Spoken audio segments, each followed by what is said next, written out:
13. My stomach lurched. I felt sick. The pointed pole had pierced the top of Sam's foot, nailing his foot to the ground. Joey gaped, open-mouthed, his eyes wide with surprise. With a gasp, I searched for Chris. I knew Sam needed help. Where had Chris wandering off to? "Sam!" I choked out.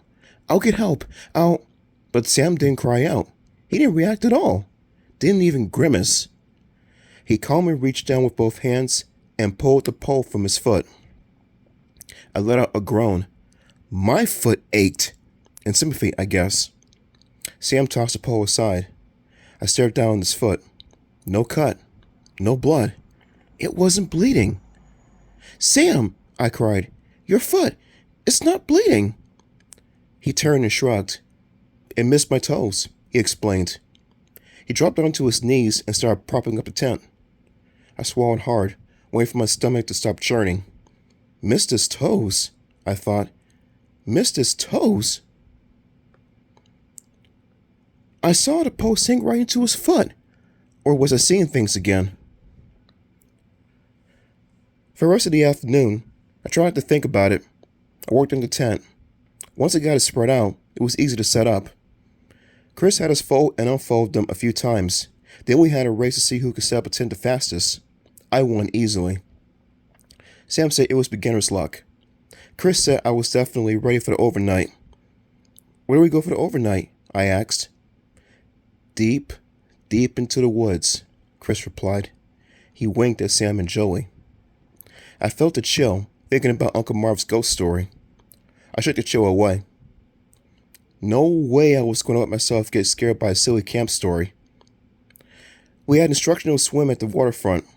The lake was clear and cold. I'm up to junior lifesaver. Joey and I took turns rescuing each other. I didn't think about Sam driving the pole right through his foot. I forced it out of my mind.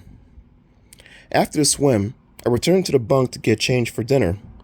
There were fresh puddles of blue goo on the cabin floor. Nobody made a big deal about them. I didn't want to either. So I tried not to think about them. Alex came in, very excited. "I'm going to be the first act in the talent show," he announced.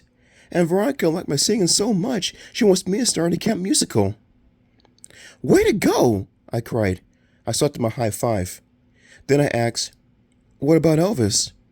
"He's going to be in the show too," Alex replied. "He's going to be the stage manager." I pulled on my white Camp Spirit Moon shorts and t-shirt and headed to the mess hall for dinner. I saw a group of girls come out of the cabins on the other side. I searched for Lucy, but didn't see her. I was feeling pretty good. Not thinking about the strange things I'd seen, not thinking about the blue puddles of slime, the mysterious black fog, not thinking about the ghost story that Elvis said was true, not thinking about Lucy sticking her hand into the fire and pulling out my flaming hot dog. Not thinking about Joey floating above his head or Sam jamming a thick pole through his foot. And not bleeding, not crying out. So totally calm about it, as if he couldn't feel it, couldn't feel any pain. I was starving. Looking forward to dinner, not thinking about any of these puzzling things. Feeling really good. But then Joey ruined my good mood at dinner and forced all the scary thoughts back to my mind. The food had just been served. Chicken in some kind of creamy sauce, spinach, and a little bit of mashed potatoes. I didn't care what it was. I was so hungry, I could eat anything. But before I had a chance to eat, Joey called out to me from across the table. "Hey, Harry, look!" I glanced up at my plate. He picked up his fork and jammed it deep into his neck.